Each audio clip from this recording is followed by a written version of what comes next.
ओम साई राम। श्री साई सच्चरित्र अध्याय 36। इस अध्याय में गोवा के दो महाअनुभव और श्रीमती औरंगाबाद कर की अद्भुत कथाओं का वर्णन है। गोवा के दो महाअनुभव। एक समय गोवा से दो महाअनुभव श्री साई बाबा के दर्शनार्थ शिरडी आए। उन्होंने आकर उन्हें नमस्कार किया। यद्यपि वो दोनों एक साथ ही आए थे, फिर भी बाबा ने केवल एक ही व्यक्ति से 15 रुपये दक्षिणा मांगी, जो उन्हें आदर सहित दे दी गई। दूसरा व्यक्ति भी उन्हें सहर्ष 15 रुपये दक्षिणा देने लगा तो उन्होंने उसकी दक्षिणा लेना अस्वीकार कर दिया। लोगों को बड़ा आश्चर्य हुआ। उस समय श्यामा भी वहाँ उपस्थित थे। उन्होंने कहा कि देवा, ये क्या, ये दोनों एक साथ ही तो आए हैं। इनमें से एक की दक्षिणा तो आप स्वीकार करते हैं और दूसरा जो अपनी इच्छा से भेंट दे रहा है उसे अस्वीकृत कर रहे हैं। ये भेंट क्यों बाबा? तब बाबा ने उत्तर दिया कि श्यामा, तुम नादान हो। मैं किसी से कभी कुछ नहीं लेता। ये तो मस्जिद माई ही अपना ऋण मांगती है और इसलिए देने वाला अपना ऋण चुकता कर मुक्त हो जाता है। क्या मेरे कोई घर, संपत्ति या बाल बच्चे हैं जिनके लिए मुझे चिंता हो? मुझे तो किसी वस्तु की आवश्यकता नहीं है। मैं तो सदा स्वतंत्र हूँ। ऋण, शत्रुता तथा हत्या, इन सब का प्रायश्चित अवश्य करना पड़ता है और इनसे किसी प्रकार भी छुटकारा संभव नहीं है। तब बाबा अपने विशेष ढंग से इस प्रकार कहने लगे। अपने जीवन के पूर्वार्ध में ये महाशय निर्धन थे। इन्होंने ईश्वर से प्रतिज्ञा की थी कि यदि मुझे नौकरी मिल गई तो मैं 1 माह का वेतन तुम्हें अर्पण करूँगा। इन्हें 15 रुपये माहवार की एक नौकरी मिल गई। फिर उत्तरोत्तर उन्नति होते होते 30, 60, 100, 200 और अंत में 700 रुपये तक मासिक वेतन हो गया। परंतु समृद्धि पाकर ये अपना वचन भूल गए और उसे पूरा ना कर सके। जब अपने शुभ कर्मों के ही प्रभाव से इन्हें यहाँ तक पहुँचने का सौभाग्य प्राप्त हुआ है, अंततः मैंने इनसे केवल 15 रुपये ही दक्षिणा मांगी, जो इनके पहले माह की पगार थी। दूसरी कथा। समुद्र के किनारे घूमते घूमते मैं एक भव्य महल के पास पहुंचा और उसकी दालान में विश्राम करने लगा। उस महल के ब्राह्मण स्वामी ने मेरा यथोचित स्वागत कर मुझे बढ़िया स्वादिष्ट पदार्थ खाने को दिए। भोजन के उपरांत उसने मुझे अलमारी के समीप एक स्वच्छ स्थान शयन के लिए बतला दिया और मैं वहीं सो गया। जब मैं प्रगाढ़ निद्रा में था तो उस व्यक्ति ने पत्थर खिसकाकर दीवार में संधि डाली और उसके द्वारा भीतर घुसकर उसने मेरा खीसा कतार कर लिया। निद्रा से उठने पर मैंने देखा कि मेरे 30,000 रुपये चुरा ले गए थे। मैं बड़ा ही विपत्ति में पड़ गया और दुखित होकर रोने बैठ गया। केवल नोट ही नोट चुरा लिया था। इसीलिए मैंने सोचा कि ये कार्य उस ब्राह्मण के अतिरिक्त और किसी का भी नहीं है। मुझे खाना पीना कुछ भी अच्छा ना लगा और मैं एक पखवाड़े तक दालान में ही बैठे बैठे चोरी का दुख मनाता रहा। इस प्रकार 15 दिन व्यतीत होने पर रास्ते से जाने वाला एक फकीर ने मुझे दुख से बिलखते देखकर मेरे रोने का कारण पूछा। तब मैंने सब हाल उससे कह सुनाया। उसने मुझसे कहा कि यदि तुम मेरे आदेश अनुसार आचरण करोगे तो तुम्हारा चुराया धन वापस मिल जाएगा। मैं एक फकीर का पता तुम्हें बता देता हूँ। तुम उसकी शरण में जाओ और उसकी कृपा से तुम्हें तुम्हारा धन पुण्य मिल जाएगा। परंतु जब तक तुम्हें अपना धन वापस नहीं मिलता, उस समय तक तुम अपना प्रिय भोजन त्याग दो। मैंने उस फकीर का कहना मान लिया और मेरा चुराया धन मिल गया। तब मैं समुद्र तट पर आया, जहाँ एक जहाज़ खड़ा था जो यात्रियों से ठसाठस भर चुका था। भाग्यवश वहाँ एक उदार प्रकृति वाले चपरासी की सहायता से मुझे एक स्थान मिल गया। इस प्रकार मैं दूसरे किनारे पर पहुंचा और वहां से मैं रेलगाड़ी में बैठकर मस्जिद माई आ पहुंचा। कथा समाप्त होने ही बाबा ने श्यामा से इन अतिथियों को अपने साथ ले जाने और भोजन का प्रबंध करने के लिए कहा। तब श्यामा उन्हें अपने घर ले गया और उन्हें भोजन कराया। भोजन करते समय श्यामा ने उनसे कहा कि बाबा की कहानी बड़ी ही रहस्यपूर्ण है, क्योंकि ना तो वो कभी समुद्र के आड़े गए और ना उनके पास 30,000 रुपये ही थे। उन्होंने ना कभी यात्रा की, ना उनकी कोई रकम ही चुराई गई और ना वापस आई। फिर श्यामा ने उन लोगों से पूछा कि आप लोगों को कुछ समझ में आया कि इसका अर्थ क्या था? दोनों अतिथियों की कहना बंद हो गई और उनकी आंखों से आंसुओं की धारा बहने लगी।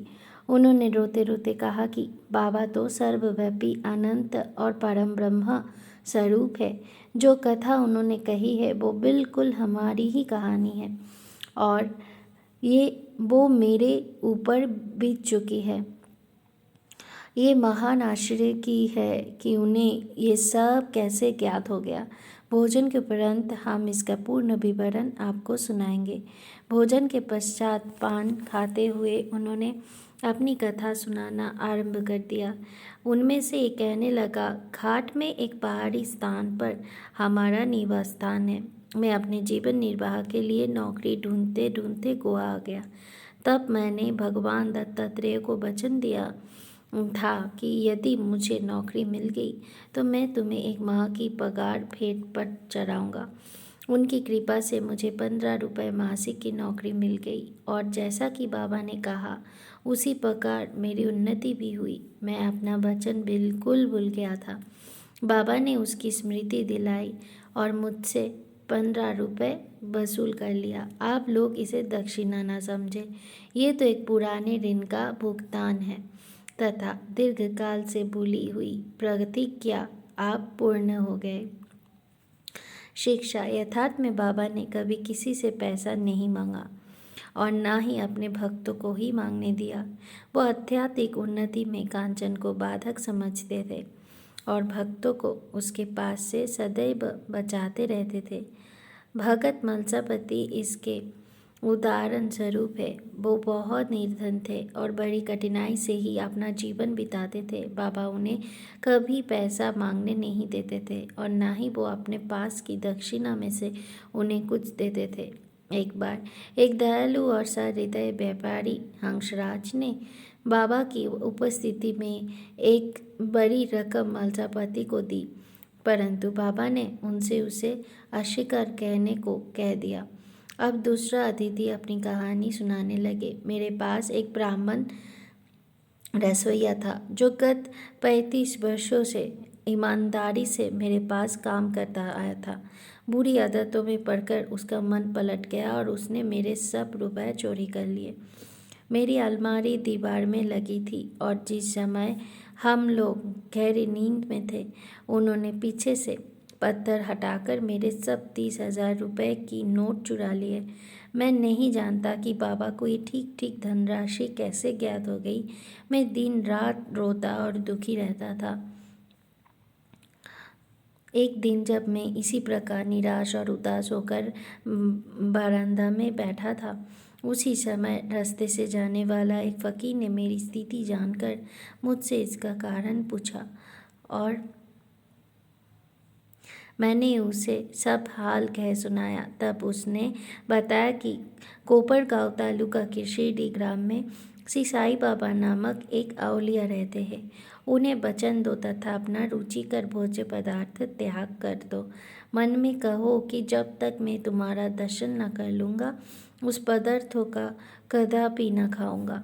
तब मैंने चावल खाना छोड़ दिया और बाबा को वचन दिया, बाबा जब तक मुझे तुम्हारे दर्शन नहीं होते तथा मेरी चुराई गई धनराशि नहीं मिलती तब तक मैं चावल ग्रहण ना करूँगा। इस प्रकार जब 15 दिन बीत गए तब वो ब्राह्मण स्वयं ही आया और सब धनराशि लौटाकर क्षमा याचना पूर्वक कहने लगा कि मेरी मति ही भ्रष्ट हो गई थी जो मुझसे आपका ऐसा अपराध बन गया है। मैं आपके पैर पड़ता हूँ, मुझे क्षमा करें।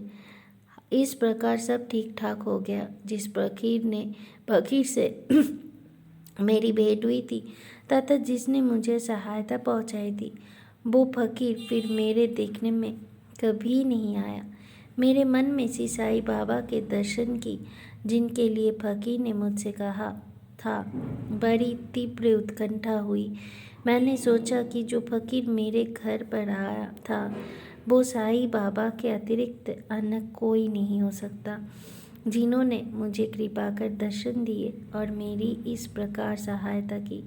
उन्हें 15 रुपए का लालच कैसे हो सकता है? इसके विपरीत ही वो अहेतुक ही आध्यात्मिक उन्नति के पथ पर ले जाने का पूरा प्रयत्न करते हैं। जब चोरी गई राशि मुझे पुनः प्राप्त हो गई तब मेरे हर्ष का पारावार न रहा। मेरी बुद्धि भ्रमित हो गई और मैं अपना वचन भूल गया। कुलाबा में एक रात्रि को मैंने साईं बाबा को सपनों में देखा।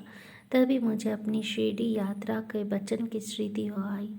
मैं गोवा पहुंचा और वहां से एक स्टीमर द्वारा मुंबई पहुंचकर शिरडी जाना चाहता था, परंतु जब मैं किनारे पर पहुंचा तो देखा कि स्टीमर खचाखच भर चुका है और उसमें बिल्कुल भी जगह नहीं है। कैप्टन ने तो मुझे चढ़ने न दिया, परंतु एक अपरिचित चपरासी के कहने पर मुझे स्टीमर में बैठने की अनुमति मिल गई और मैं इस प्रकार मुंबई पहुंचा। फिर रेलगाड़ी में बैठकर यहाँ पहुंच गया। बाबा के सर्वव्यापी और सर्वज्ञ होने में मुझे कोई शंका नहीं है। देखो तो हम कौन हैं और हम कहाँ हमारा घर है। हमारे भाग्य कितने अच्छे हैं कि बाबा हमारी चुराई गई राशि वापस दिलाकर हमें यहाँ खींचकर लाए। आप शिरडी वासी हम लोगों की अपेक्षा सहस्त्र गुण श्रेष्ठ और भाग्यशाली है, जो बाबा के साथ हंसते खेलते मधुर भाषण करते और कई वर्षों से उनके समीप रहते हो। ये आप लोगों के गत जन्मों के शुभ संस्कारों का ही प्रभाव है जो कि बाबा को यहाँ खींच लाया है।